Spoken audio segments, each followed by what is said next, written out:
So let's start. Today we are going to discuss about debt through the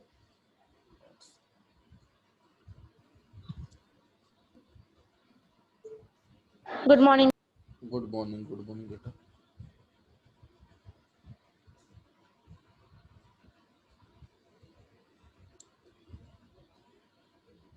Okay. So yesterday our topic was response of the Mongol attacks. Are you able to see the slide screen? Yes, Yes, Okay, okay. sir. Someone is playing the piano backside. I'm also observing in 8th class. तो, तो respond to the please mute your mic. आप अपने आवाज को volume को mute कर लीजिए. Either then other student will disturb बेटा. तो respond to the Mongol attack.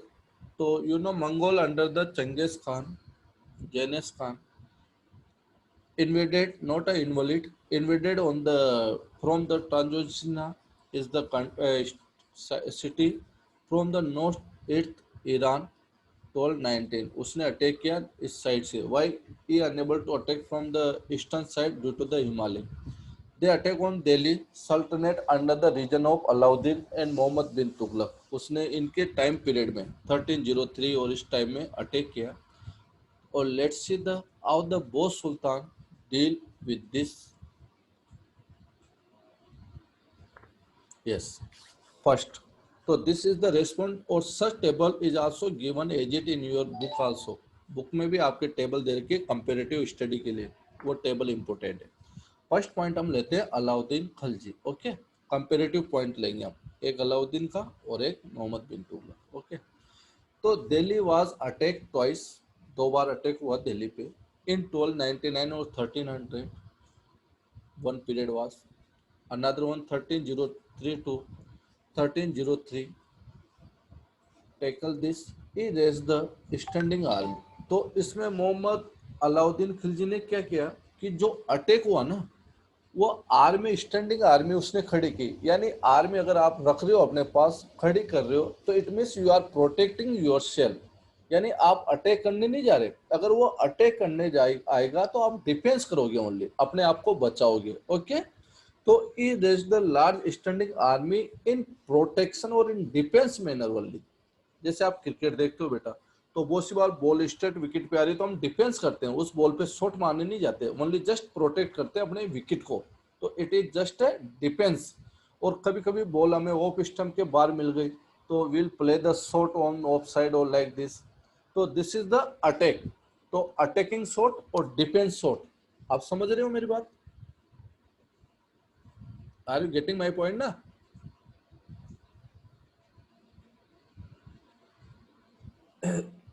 Are you getting my point or no, dear?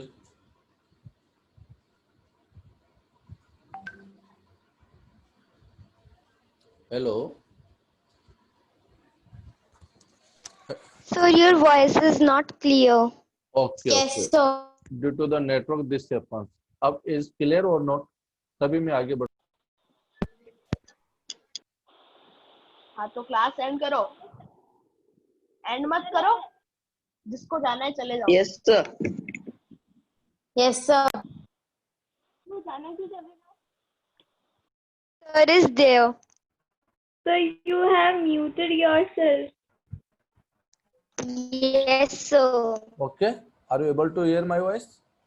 Yes, Yes, sir. sir. Okay, beta. Due to the network. Yes, sir. Sir Okay. Just a minute.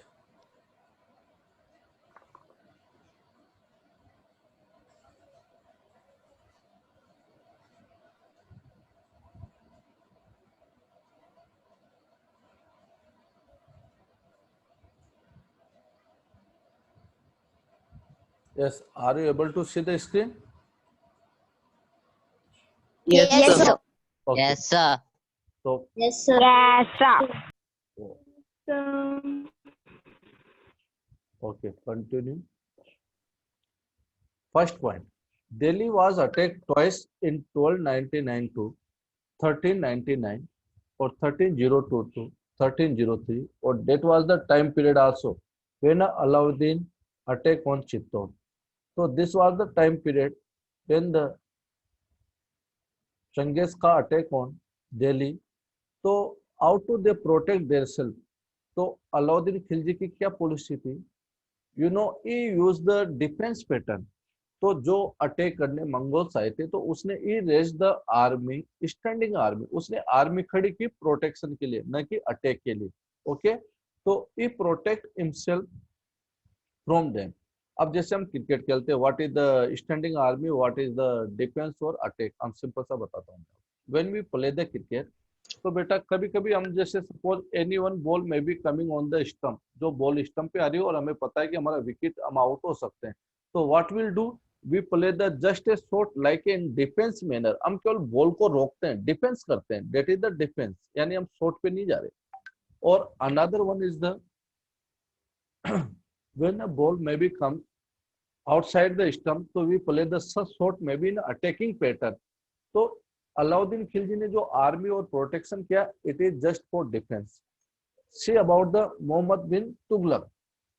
Mohammad bin Tughlaq first point, तो Delhi was attack under him, also Mongol army was defeated. यानी इसने attacking pattern use किया, बहुत अच्छी बात है. He attack on the Mongols, army was defeated, और उसको एक बार हरा भी दिया इसने.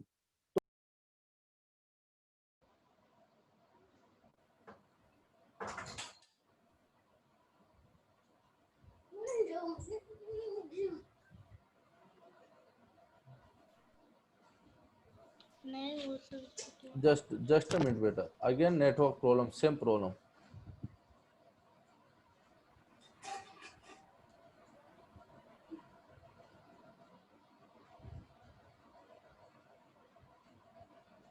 Okay, तो he used in defense manner.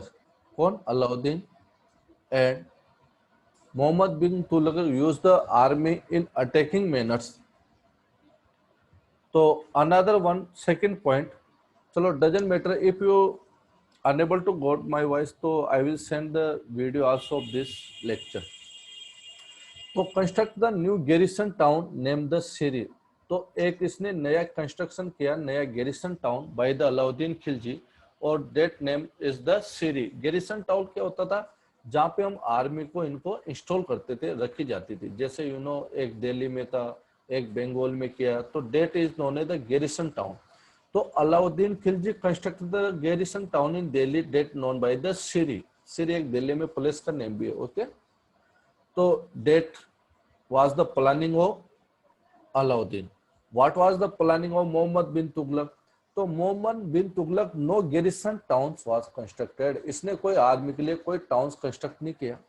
Rather older garrison वर इम्पिटेड, उसने जो पुराना गैरिसन टाउन था उसी को यूज किया. And were move to the new capital of Daulatabad. अब इसने क्या किया?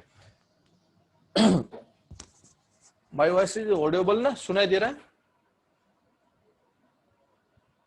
Yes, sir.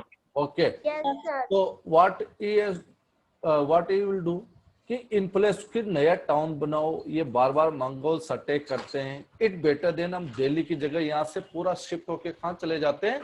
In the southern part. अब ये चला गया दौलताबाद इन महाराष्ट्र. महाराष्ट्र में दौलताबाद है बेटा, महाराष्ट्र के अंदर. तो इसने अपनी कैपिटल दिल्ली से हटा के कहाँ बढ़ा दी? दौलताबाद. कि पूरी आर्मी, पूरे किंगडम इनको लेके कहाँ सेटअप हो गया? इन दौलताबाद. अब कैसे मंगोल अटैक करेंगे? देखिए, हम दौलताबाद चले जाते हैं. अब ये सोचिए, आप अपने कैपिटल को छोड़ के दौलताबाद जा रहे हो. ओके, तो आपके दिल्ली को तो कैप्चर कर लिया जाएगा. तो in place of construct the new garrison town, what he has plan to set up the capital to the Daulatabad. तो that is the major variation between the both.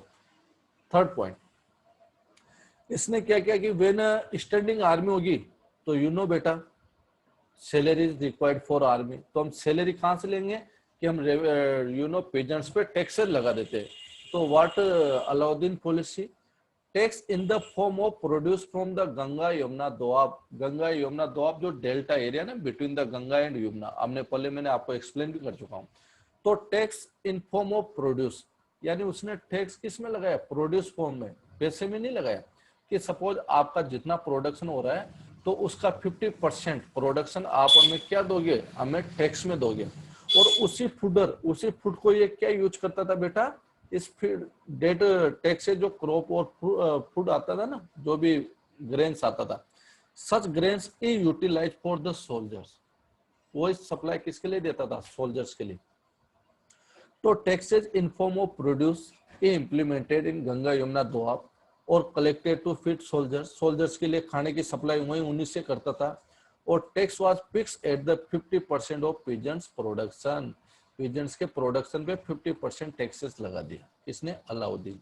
What, Mohammad bin Tughlaq. See, produce from the same area was collected as the tax, इसने भी इसी area से tax लिया, Ganga Yamuna, to feed the army, army की supply के लिए। और खाना और इसकी सप्लाई के लिए इसने टैक्स लिया किससे, सेम एरिया से।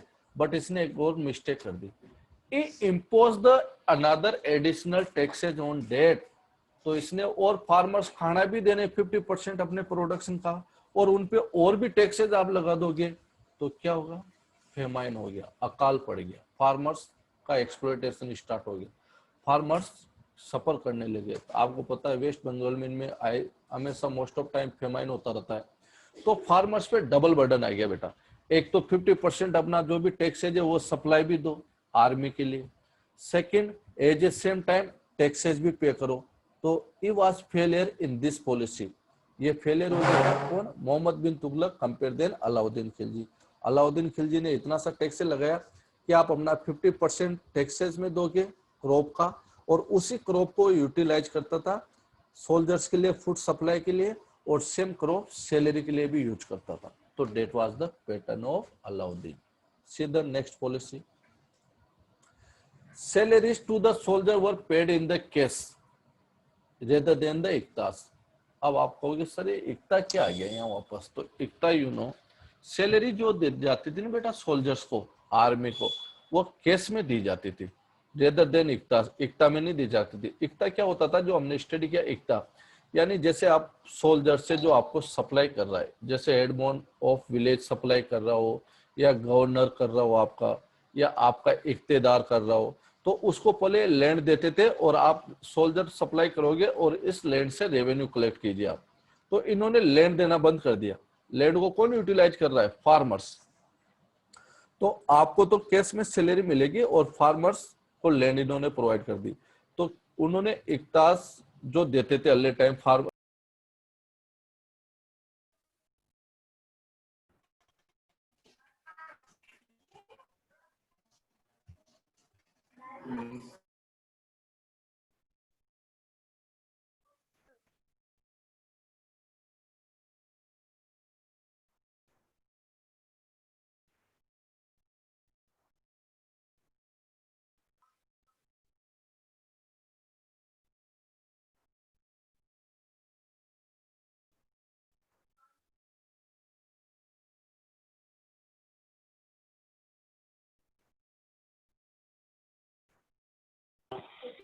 Sir, you muted yourself.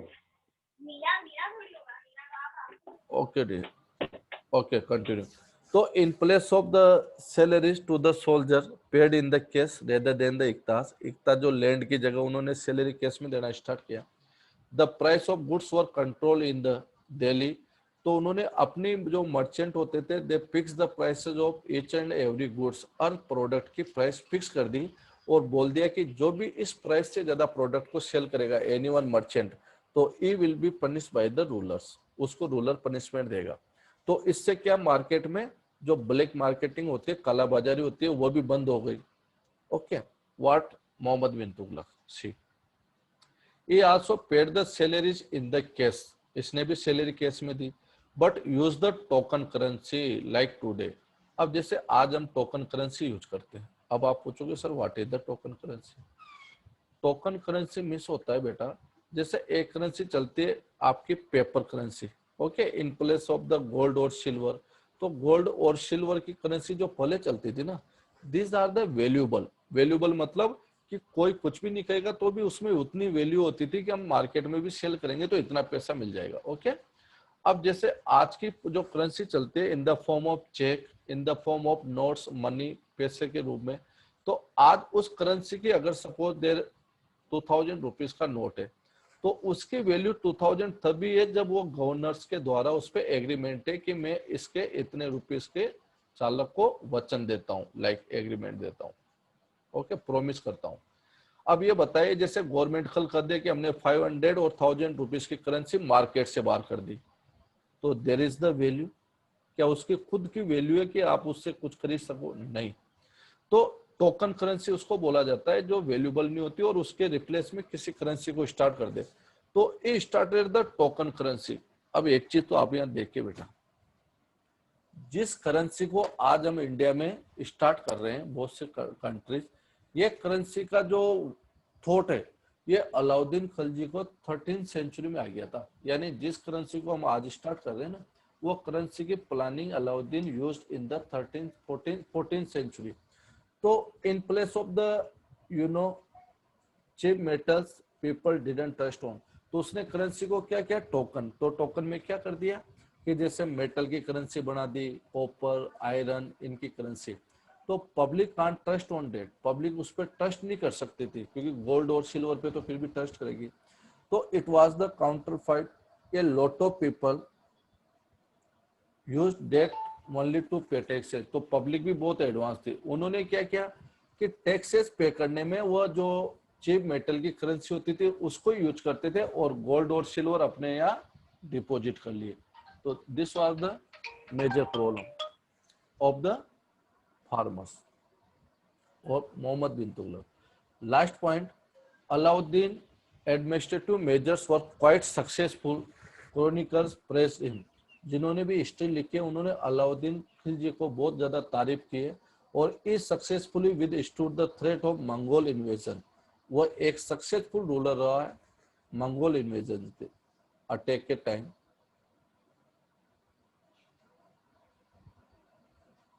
And Tughlaq was administrative measures were failure, campaign into the Kashmir war disaster, shifting of people Daulatabad was, और raising of taxes, ये सब उसकी failure है।